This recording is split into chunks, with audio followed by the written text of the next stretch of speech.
Êxodo capítulo 20, versículo 4. Nós temos falado nos últimos domingos sobre os 10 desafios. E para mim é um desafio falar sobre esse assunto, porque o que nós estamos fazendo é tentar transformar um estudo em uma mensagem. E o que nós temos aqui é mais uma mensagem do que mais um estudo do que uma mensagem devocional propriamente dita. E o bom seria que nós estivéssemos fazendo anotações e nos reunindo num pequeno grupo no meio da semana para continuarmos digerindo esse assunto.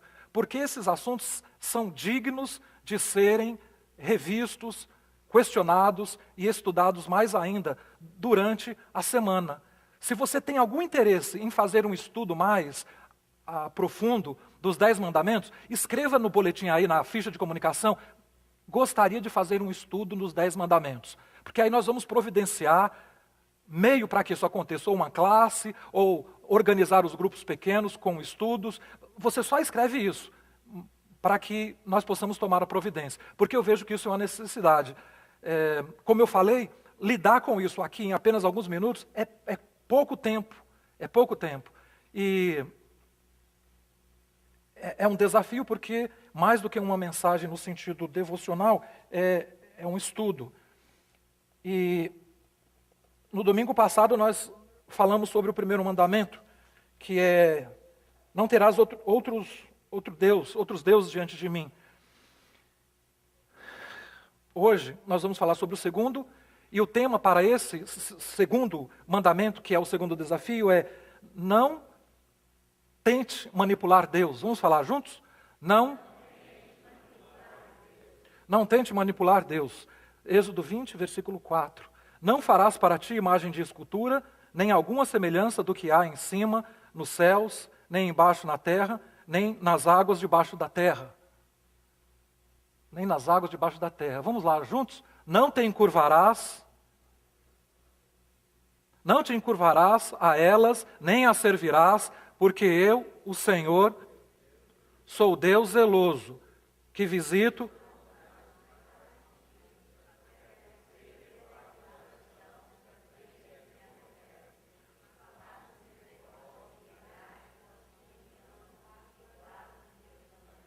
Não farás para ti imagem de escultura, nem alguma semelhança do que há em cima nos céus, nem embaixo na terra, nem nas águas debaixo da terra. Esse, então, é o chamado segundo mandamento.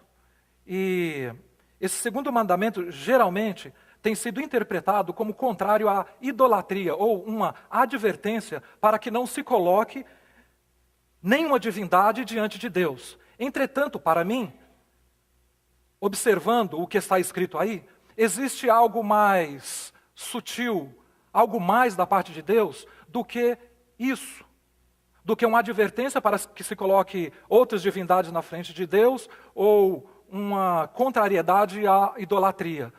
Em primeiro lugar, porque no primeiro mandamento isso já está claro. Deus não iria repetir no segundo mandamento o conteúdo e o conceito do primeiro, porque no primeiro está escrito: não terás outros deuses diante de mim.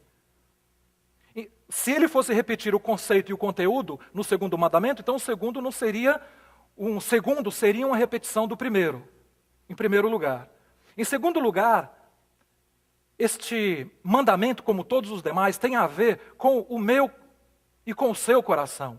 Tem a ver conosco. Tem a ver conosco, tem a ver com a nossa vida, com o nosso coração, com a nossa inclinação para tentarmos entender, interpretar, traduzir Deus. Esse mandamento tem a ver com essa nossa tentativa de tentar explicar Deus. E ao tentarmos explicar Deus, nós acabamos transformando Deus em um Deus de segunda categoria. Nós acabamos transformando Deus em um ídolo, em uma divindade pagã. Quando tentamos traduzir, explicar Deus, nós tentamos fazer aquilo que é uma das coisas mais difíceis na vida. Nós caminhamos no sentido contrário àquilo que o mandamento está dizendo. Uma das coisas mais difíceis que tentamos fazer na vida é deixar Deus ser Deus. Nós tentamos traduzir Deus para, a partir de traduzirmos Deus, nós podermos manipular Deus e fazer do Deus aquilo que nós quisermos. Porque o que é um ídolo, senão algo ou alguém que manipulamos, que colocamos onde quer que nós desejamos. Ídolo é, entre outras coisas, uma pessoa, um objeto, ou um pensamento, que nós conferimos poderes divinos, mágicos, sobrenaturais, entre outras coisas. E algumas considerações, algumas declarações que estão embutidas aqui nesse mandamento, que eu gostaria de me deter por alguns minutos. A primeira delas é esta: não procure no universo criado, no céu, na terra e debaixo da terra, algo ou alguém equivalente ou comparável a Deus. Não procure no universo criado algo ou alguém comparável a Deus. Isso está implícito aqui. Pense no universo todo. Não procure no universo criado algo comparável ou igual a Deus. A filosofia chama isso de panteísmo. Panteísmo é Deus nos elementos da natureza. Deus na nuvem, o Deus da nuvem, Deus no fogo, o Deus do fogo, Deus do ar, Deus no ar, o Deus do ar, o Deus no monte, o Deus do monte. Quando o salmista no Salmo 121 diz assim: olho para os montes, de onde me virá o socorro? Ele faz essa pergunta porque acreditava-se que os deuses moravam nos montes. E ele olhava para o monte e perguntava: de onde me virá o socorro? A resposta é: o meu socorro não vem de lá, o meu socorro vem do Senhor que fez os céus e a terra. Muitas pessoas vão orar no monte crendo que lá no monte tem poder. O Salmo 139 fala que Deus está em todo lugar. Se eu for para a maior das profundezas, Deus ali está. Se eu for para a maior das alturas, Deus ali está. Não tem onde eu possa me esconder de Deus. Deus está em todos os lugares. O Deus do monte é o Deus dos vales. O Deus do templo é o Deus da minha casa. Não existe lugar sagrado, terra sagrada, onde Deus escolhe para se manifestar. O lugar onde Deus se manifesta e quer se manifestar é no nosso coração. É no nosso coração, é na nossa vida, é na nossa alma. Então as pessoas perguntavam: onde é que está Deus? Onde é que está Deus? Deus, o meu Deus está no céu, está aqui, é Deus onipresente, é Deus que está em todos os lugares. Então não procure no universo criado. Porque essa filosofia do panteísmo, onde o Deus que nós servimos é um Deus imanente, é um Deus que está miscuído, misturado nos elementos da natureza, é uma filosofia pagã. Porque o nosso Deus não é imanente, o nosso Deus é um Deus transcendente. Deus é maior do que tudo aquilo que você possa imaginar. Se você imaginar as estrelas, se você imaginar as galáxias, se você começar a imaginar todo o universo e se inebriar com essa grandeza, Deus ainda é muito maior do que isso. Deus é muito maior do que tudo que você puder ver na natureza criada, tudo. Agora, isso, na filosofia, é chamado de panteísmo, mas no popular, isso é chamado de superstição também. E quando a gente fala em superstição, o brasileiro se sente em casa. Porque brasileiro gosta de um pé de coelho, uma ferradura atrás da porta. Que mais? Trevo de 4 folhas. Quem aqui já encontrou trevo de 4 folhas? Trevo de 4 folhas é a maior furada, porque não existe. Quando você encontrar um trevo de 4 folhas, não vai ser trevo, vai ser tétravo.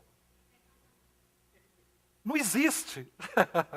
Então, assim, você vai ser um cara muito sortudo, então, sei lá, não tem explicação para isso. O que mais? É tanta coisa que existe, então você confere poderes sobrenaturais, poderes divinos, poderes mágicos a coisas. Agora, o pé de coelho, por exemplo, não é uma coisa absurda? Vai todo mundo ter sorte, o coitado do coelho é que se deu mal, né? Perdeu o pezinho, ele não tem sorte. Então, em primeiro lugar, mas aí você fala assim: pastor, mas lá no Salmo 19 está escrito assim, que os céus manifestam a glória de Deus e o firmamento, né, as obras das suas mãos. Ok, tudo bem, manifesta. Os céus manifestam a glória de Deus. Você vê as digitais de Deus nos céus, no firmamento, as digitais, você vê as pegadas de Deus, mas você não vê Deus lá. Deus é muito maior do que isso. Deus cavalga sobre as nuvens, Deus está acima das nuvens, acima dos céus, está acima de tudo isso. Não procure Deus no universo criado. Não procure nada semelhante a Deus no universo criado pelo próprio Deus. Segundo lugar, a segunda declaração embutida aí nesse mandamento é: não tente reduzir Deus aos limites de sua compreensão e conveniência. Não tente reduzir Deus aos limites de sua compreensão e sua conveniência. Se você tentar, você vai perceber que eu sou maior. Deus é maior. Deus está dizendo isso. Você vai perceber que eu sou maior, eu sou extraordinário. Mais do que tudo que você conseguir compreender. Eu vou ser maior. Por mais que você tente, por mais que você catalogue, por mais que você diagnostique, por mais que você estude, por mais que você tente me colocar num laboratório para ser observado, eu vou ser muito maior do que isso. Não adianta tentar me catalogar, porque o céu idólatra é um céu parecido com repartição pública. O céu idólatra é assim. O idólatra cataloga Deus, e aí procura Deus de acordo com as suas conveniências, com as suas necessidades. Por exemplo, espírito de prostituição, aí é demônio, né? Espírito de avareza, espírito disso e daquilo. Mas aí tem outra coisa. Eu preciso de saúde. E aí o que nós vamos fazer? Uma campanha para a saúde de todo mundo. Eu preciso resolver problema financeiro. Deus, eu preciso resolver problema financeiro. Ok, vai naquele guichê e fala com São Judas. Eu preciso resolver problema de casamento. Vai naquele outro guichê, fala com Santo Antônio. Eu tenho problema na vista. Vai e fala com Santa Luzia. Pessoal aqui,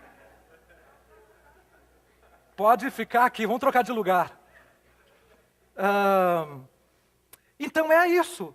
Não tente interpretar e entender Deus de acordo com as suas necessidades e conveniências, porque Deus não é assim, desse jeito. Deus é Deus. Deus é especialista em tudo que você puder imaginar. E Ele não tem os seus subdeuses, que Ele transfere especializações. Deus é Deus. Não faça isso comigo, não faça imagem de escultura dessa maneira.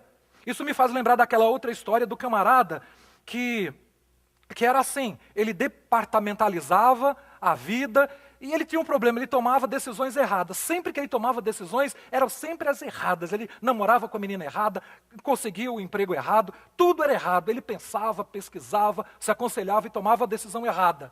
Mas um dia, ele precisava comprar um carro. E aí ele falou: bom, eu vou ter que comprar um carro bom, né, um carro novo. Aí eu vou na loja da Nissan. Vou na Nissan, vou comprar um carro novo. E aí ele foi na Nissan, escolheu o modelo do carro e no final estava tudo certo, preço bom, tudo certinho. Tinha só 2 carros, um azul e um vermelho. Ele tinha que tomar decisão. É agora. Vermelho é a cor do pecado, então azul. Azul. Ele sai com o carro azul, tranquilo. Para onde que ele vai? Para as montanhas. Sai dirigindo, vai para as montanhas, sobe lá, e na hora de descer das montanhas, ele encontra uma ladeira bem inclinada, bem íngreme, e vai dirigindo, feliz da vida. De repente ele percebe que o freio não funciona. O freio não funciona e o carro começa a descer, ele fica desesperado. Vem uma carreta na outra direção, ele puxa o freio de mão, o carro capota para o lado, cai numa ribanceira, bate numa pedra, ele é arremessado pelo para-brisa, e lá no alto, no céu, desesperado, sabendo que vai morrer, ele grita: valha-me, meu São Francisco, me acuda, me ajuda. Aí vem uma mão gigante do céu e acolhe ele, e pergunta: qual Francisco você chamou? De Assis ou de Pádua? Ele fala: de Assis, eu sou de Pádua, e solta. E o nosso amiguinho vai para o outro mundo, morre. Não tente departamentalizar Deus, e não tente buscar ou entender Deus a partir das suas conveniências, porque isso é idolatria. Não farás para mim imagens, não farás para ti imagens de escultura. Em terceiro lugar, não privilegie representantes para mim. Não privilegie representantes para mim. Porque existe uma idolatria que é humana, que é de carne e osso. Existe uma idolatria que é de louça, que é de vidro, que é de madeira, que é de ferro. São seres, estátuas, objetos que nós atribuímos poderes sobrenaturais. Mas existem idolatrias também imaginárias, mentais, nós vamos ver um pouco a respeito delas. Mas existem de carne e osso também. O que Deus está dizendo aqui, em outras palavras, é: não privilegie representantes meus. Não existe mediador entre eu e vocês, entre eu e os homens. O único mediador que existe é Jesus Cristo, que é Deus. 1 Timóteo 2, versículo 5. Há um só mediador entre Deus e os homens, Jesus Cristo, homem. Só existe um mediador. Então não privilegie representantes. Por causa da quebra desse mandamento, tem muitas pessoas que estão se machucando. Nós temos privilegiado representantes no meio evangélico, no meio católico, de uma maneira geral. E Deus não gosta disso. Deus não quer dividir a glória dele com ninguém. Deus não quer fazer isso. As pessoas podem ser, sim, virtuosas, piedosas, podem. Agora, elas não são no sentido de representantes de Deus iguais a Deus. Nenhum ser humano pode ser privilegiado. Honrado, respeitado, sim, mas não privilegiado como alguém, um semideus, uma miniatura de Deus aqui na terra. Não existe isso. Seja lá quem for, seja lá o apóstolo, o bispo ou o papa, seja lá quem for. Deus está dizendo: não privilegie seres humanos, não privilegie representantes para mim. Porque seres humanos, todos somos falhos. Todos nós, e todos aqui estamos debaixo da graça de Deus. Todo ser humano está debaixo da graça de Deus. Todo ser humano é finito, é mortal, é limitado. E todos nós somos carentes da glória de Deus, da graça de Deus. O tempo inteiro. A todo instante. Em seguida, eu gostaria de compartilhar com vocês um dos trechos, onde nós vemos na Bíblia uma idolatria humana mais vexatória, mais deslavada e mais descarada da Bíblia. Está em Êxodo capítulo 32. Êxodo capítulo 32, eu quero ler alguns versículos. Preste atenção. Êxodo 32, de 1 a 6. Mas vendo o povo que Moisés tardava em descer do monte, acercou-se de Arão e lhe disse: levanta-te, faze-nos deuses que vão adiante de nós, pois quanto a este Moisés, o homem que os tirou do Egito, o homem que nos tirou do Egito, não sabemos o que lhe terá sucedido. Disse-lhes Arão: tirai as argolas de ouro das orelhas de vossas mulheres, de vossos filhos e de vossas filhas, e trazei-mas. Então todo o povo tirou das orelhas as argolas e as trouxe a Arão. Este, recebendo-as das suas mãos, trabalhou o ouro com um buril e fez deles um bezerro fundido. Então disseram, olha, presta atenção nisso. Então disseram: são estes, ó Israel, os teus deuses que te tiraram da terra do Egito. Prestou atenção nisso?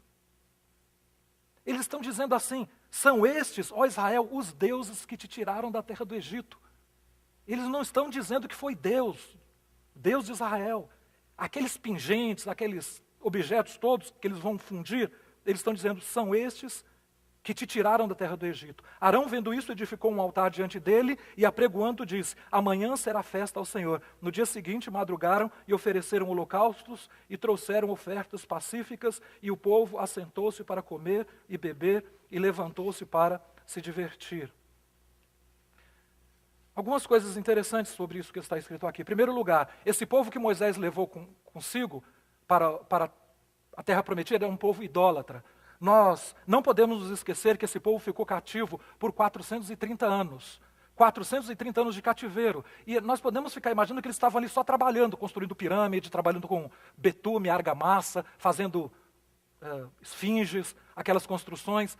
Nada, esse povo estava envolvido com a idolatria do Egito. É impossível que alguém fique 430 anos dentro de um sistema e não seja influenciado Basta você ver pessoas que saem do Brasil e vêm morar aqui nesse lugar, depois de algum tempo, as influências que afetam as pessoas. Você entende o que eu estou dizendo? Tem gente que eu não sei, acontece em um ano, não sabe mais falar português. Tem umas que não sabe falar português. Isso sem falar nas outras questões que nos rodeiam, que nos circundam e que nos influenciam. Agora imagina geração após geração, durante 430 anos. Quando Deus falou com Moisés, falou, vai lá e fala para o povo que eles vão para uma terra prometida, aí Moisés perguntou assim, quem eu vou dizer para o povo que me enviou? Diga que o Eu Sou te enviou. Aí Moisés estava numa situação muito difícil, porque havia ídolo para tudo quanto é lado. E agora o Deus que está mandando eles saírem do Egito, nem nome tem, é o Eu Sou. Uma situação complicada. E aí o povo sai, porque Deus manifestou o poder, as 10 pragas, aquelas coisas todas. Só que agora acontece um fenômeno. O fenômeno é que Moisés se ausenta, o pastor tira um tempo sabático, e aí o povo fica em crise. O povo entra na maior crise. Qual é a crise? A crise é que esse povo não acreditava em Deus, eles acreditavam em Moisés. E Deus fala assim, não procure no meio de vocês representantes meus. Não procurem representantes meus. A crença deles estava em Moisés. Moisés sai de cena. Primeiro que o Deus não tinha nenhuma estátua para o Deus não tinha nem nome. E agora o cara desaparece, o líder deles desaparece, eles entram em pânico e parafuso. E aí eles colocam o Arão contra a parede. Fala assim, faz agora uma divindade para nós. Era um povo que reclamava. E qual era uma das reclamações deles? Comida. Eles tinham saudade do quê? Carne com cebola, as panelas com carne de cebola do Egito. E para que estátua melhor do que um novilho de ouro? Né? Um bezerro de ouro. É o bezerro de ouro. Pega tudo, nome para churrascaria, bezerro de ouro. Em São Paulo tem novilho de prata. Quem aqui já viu? São Paulo tem novilho de prata, é nome de churrascaria. Bezerro de ouro, nome de churrascaria. Esse era um problema deles. Eles tinham saudade de bife acebolado. Eles gostavam muito de bife acebolado. Porque está lá na Bíblia que eles tinham saudade das panelas do Egito, de carne, de cebola. E aí eles mandam construir. Que ideia sensacional. Não sei se a ideia foi do Arão, não sei de quem foi, mas eu sei que foi uma propaganda de marketing. Foi um negócio bom, né? Bezerro de ouro. Então vai ser o nosso Deus, a nossa divindade. Um bezerro de ouro. E aí eles constroem aquele bezerro de ouro. E nesse processo todo, algumas sutis idolatrias começam a aparecer. Porque quando Moisés desce, ele faz uma pergunta para eles. Em outras palavras, ele desce e pergunta assim para eles, eu tenho 2 notícias, uma boa e uma ruim. Qual vocês querem? Esquece essa história, faz de conta que eu cheguei aqui agora e pergunto para vocês. Eu tenho 2 notícias, uma boa e uma ruim. Vocês querem ouvir qual?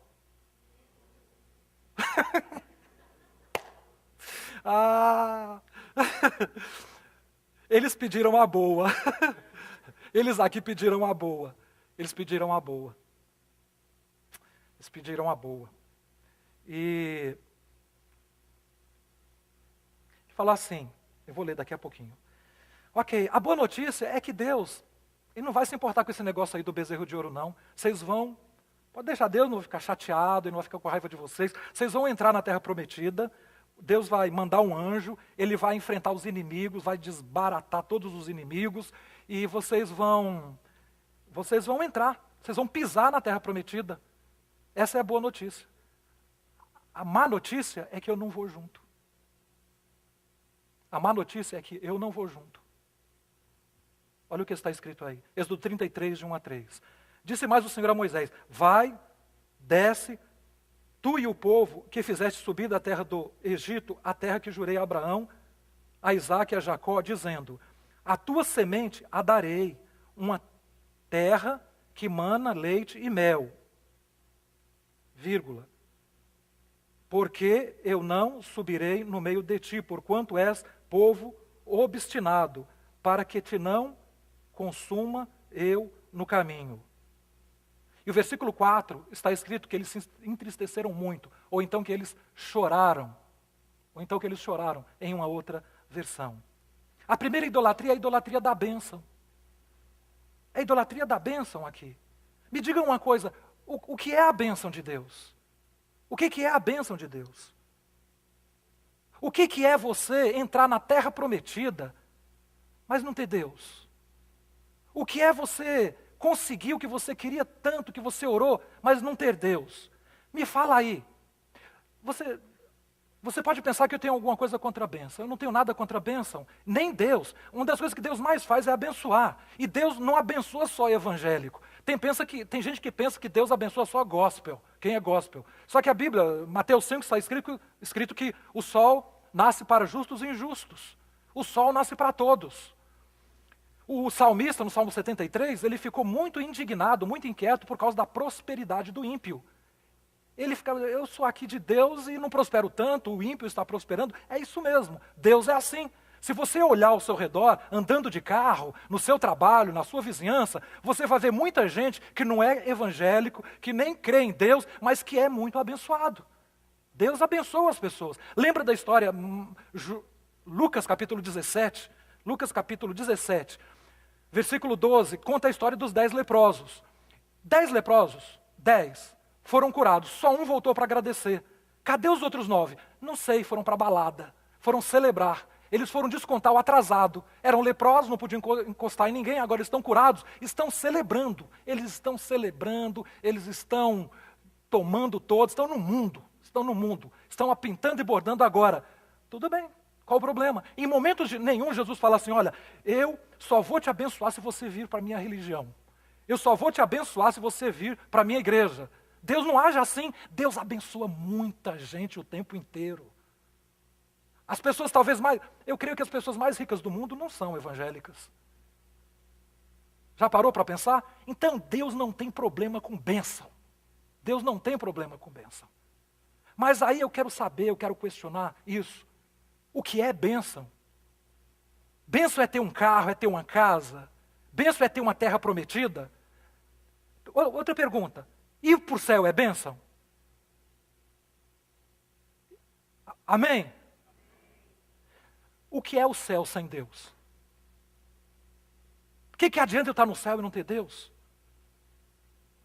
O salmista no Salmo 73, ele fala isso. O que tenho eu mais no céu senão a ti? O que faz o céu ser céu é a presença de Deus. Nesse sentido, você pode experimentar um pouco do céu na sua vida, na sua casa, nas suas relações. O que faz o céu ser céu é a presença de Deus. Tira Deus do céu, o céu vira um inferno. O que Deus está dizendo aqui é que eu não gosto que as pessoas valorizem mais a minha bênção do que a mim. Quantas pessoas são abençoadas e essa bênção tiram delas o foco de Deus? Quantas pessoas amam a Deus e buscam a Deus por causa de uma enfermidade, porque precisam de um emprego, aí quando conseguem o emprego, quando conseguem a saúde, abandonam Deus. Não tem vida devocional, viram pessoas prepotentes, pessoas arrogantes, soberbas. O que Deus está dizendo aqui é, não ame mais a bênção do que a mim. Não valorize mais a bênção do que o abençoador. Por quê? Todos vocês aqui que já estão há muito tempo aqui sabem do que eu vou dizer. Porque muitas vezes nós oramos e pedimos algo para Deus e Deus não dá. Quantas vezes você orou e pediu alguma coisa para Deus e Deus não, disse não? Quem já viveu isso? Outras vezes você pediu e Deus falou sim. Não é desse jeito que funciona? Então, se nós estamos aqui hoje, não é por causa da bênção de Deus, não pode ser. Se você veio para cá porque você precisa de algo, eu quero dizer para você, pode ser que esse algo você não consiga, mas se você veio à procura de alguém, você vai encontrar. A nossa alma tem sede de Deus. Tudo que você veio buscar, qualquer coisa que você veio buscar, vai cair num grande vácuo, que é o seu coração. É vazio e não tem fundo. A única coisa que pode preencher esse vácuo é Deus, é Jesus. Nós só podemos encontrar satisfação em Deus em nenhum outro lugar. Só em Deus, somente em Deus. Bênção é bom, bênção é bem-vinda, bênção é motivo de gratidão, mas o que nos faz estar na presença de Deus hoje é o fato de que Deus é Deus e não há outro Deus igual. Nós estamos aqui para adorar a Deus. Nós não estamos aqui para adorar a Deus por causa da bênção de Deus. Nós estamos aqui para adorarmos a Deus porque Deus é Deus. E não há outro Deus igual, Deus é soberano. Segundo lugar, esse texto nos apresenta a idolatria do poder. É a idolatria do poder de Deus. E enviarei um anjo adiante de ti, Êxodo 33, 2. E lançarei fora os cananeus, os amorreus, e os heteus, e os ferezeus, e os jebuseus. Vai lançar fora tudo. O anjo vai chegar e vai fazer isso. E extraordinário o que acontece aqui. Um anjo, consegue imaginar? Um anjo desbaratando, acabando com o exército, acabando com a torcida do Corinthians, acabando com a torcida do Flamengo. Um anjo acabando com tudo, destruindo tudo. Que anjo, hein? Extraordinário isso. Entretanto, um anjo, qual o problema? Nenhum problema. Anjos existem, anjos estão aqui nesse ambiente. Anjos existem. Hebreus 1,14 está escrito lá que os anjos existem, que eles estão a nosso serviço. E tem um negócio que muitas pessoas são enganadas. Deus não luta com demônio. Quem luta com demônio é Gabriel. Quando Deus quer acabar no mundo espiritual, lidar com o diabo, Deus assopra. Deus dá um sopro e acaba com tudo. Não tem nada, anjo não tem problema lidar com. O problema é adorar anjo. Apocalipse capítulo 19, versículo 10. Um anjo diz assim: adora a Deus. Quando João tentou adorar o anjo falou: levanta e adora a Deus. O problema com o anjo é adorar anjo. Anjo não é para ser adorado. E tem poder? Tem poder. Mas e o poder do anjo vem da onde? Vem de Deus. Isso se transfere à esfera nossa. Nós não podemos adorar nem venerar pessoas por causa do poder de Deus. Seja lá o que for. Pode ser uma mensagem poderosa, pode ser uma oração poderosa, pode ser o que mais poderoso, um ensino poderoso, um louvor poderoso, seja lá o que for. Seja lá o que for.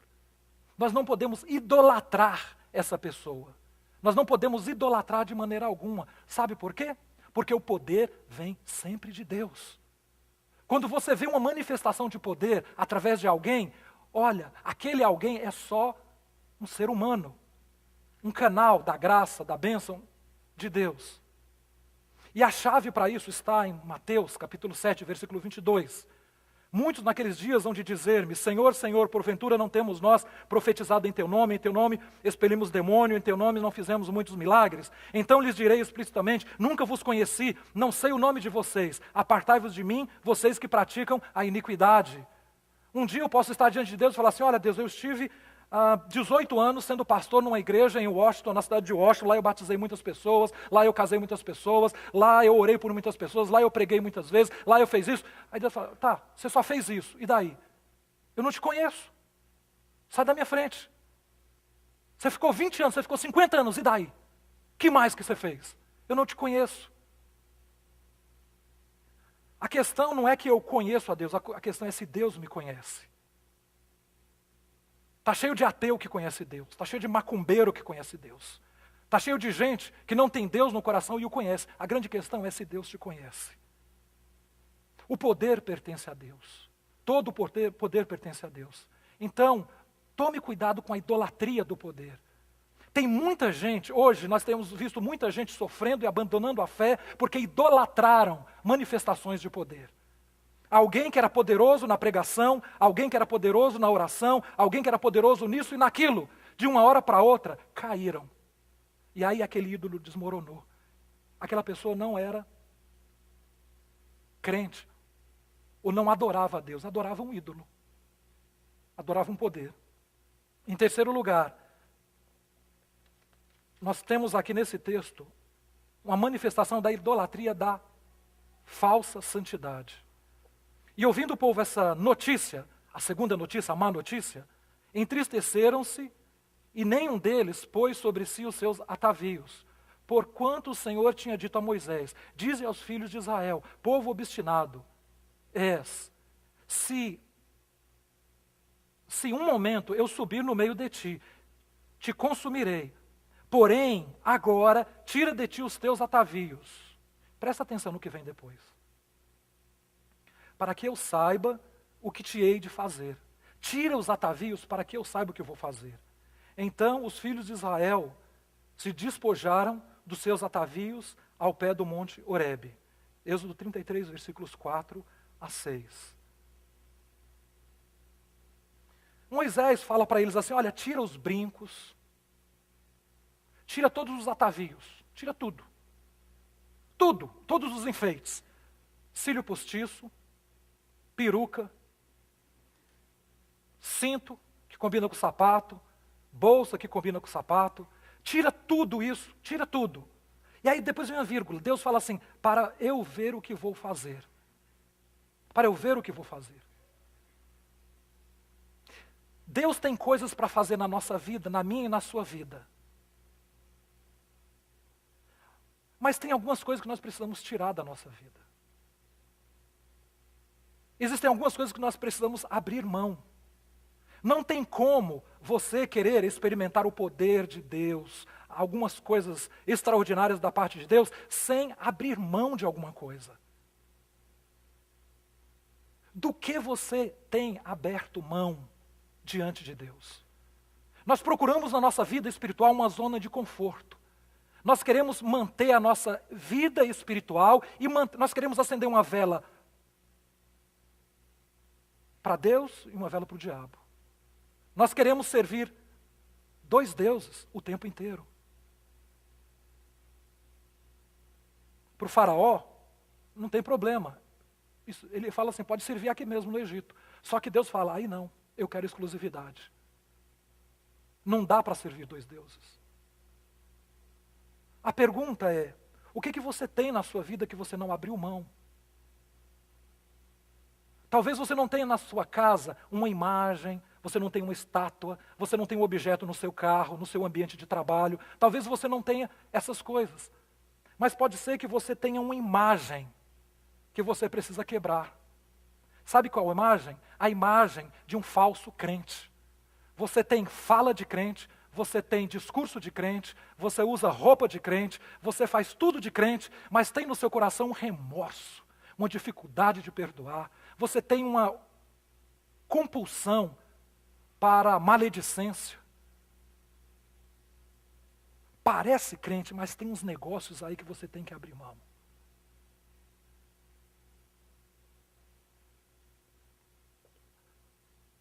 Para que eu saiba o que hei de fazer. Existem algumas imagens que precisam ser destruídas da nossa vida. Existem imagens palpáveis, tangíveis. Existem estátuas, existem coisinhas. Existem pessoas que nós idolatramos. Existem manifestações, carismas que nós idolatramos. Mas existem imagens que nós precisamos quebrar. Deus pergunta hoje, aqui, o que é que você vai abrir mão? O que eu vou abrir mão?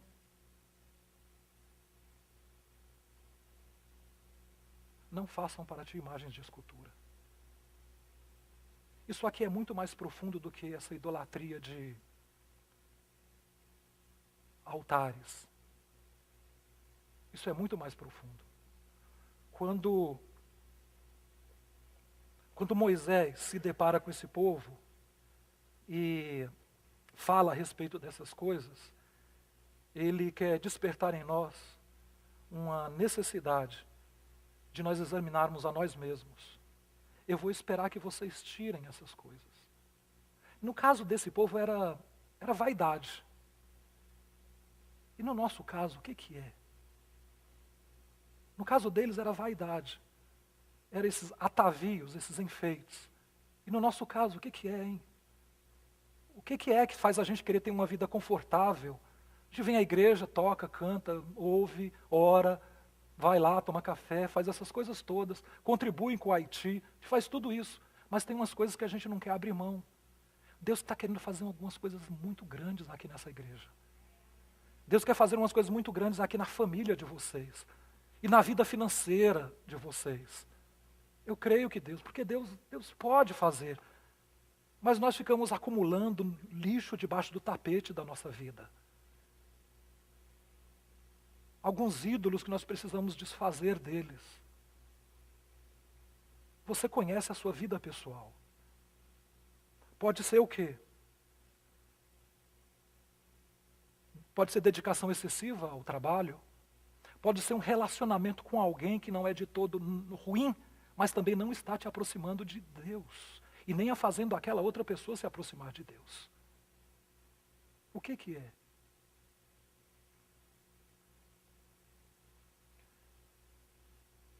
As coisas grandes que Deus quer fazer em nós e através de nós não combinam com apego.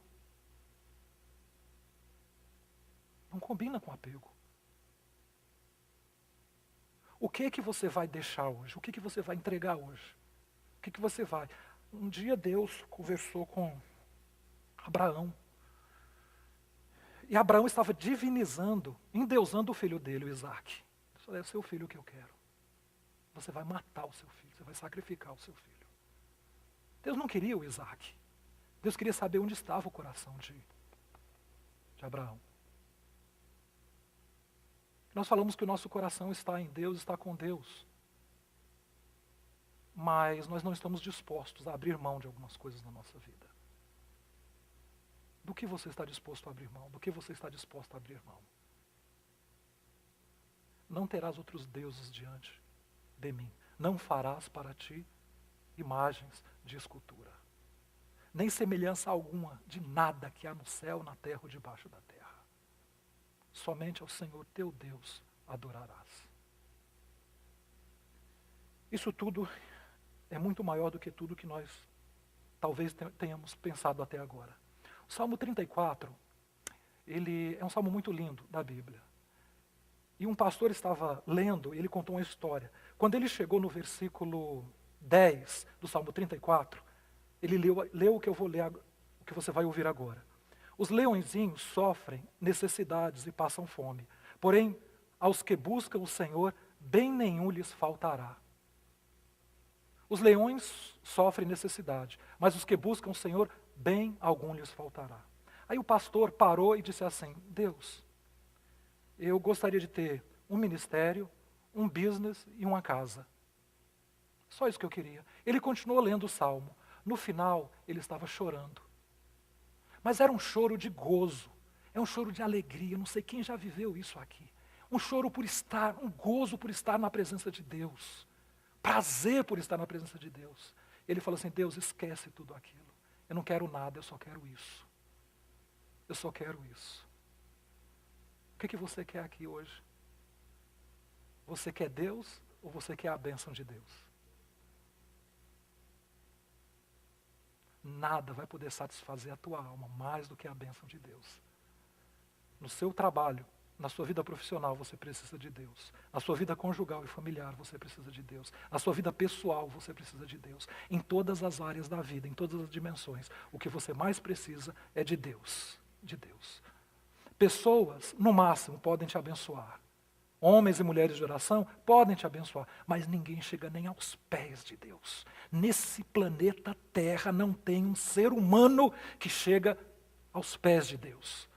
Quando você pensa que chegou aos pés de Deus, Deus é infinitamente maior, muito maior, muito maior, muito maior. A Ele seja toda a honra, toda a glória.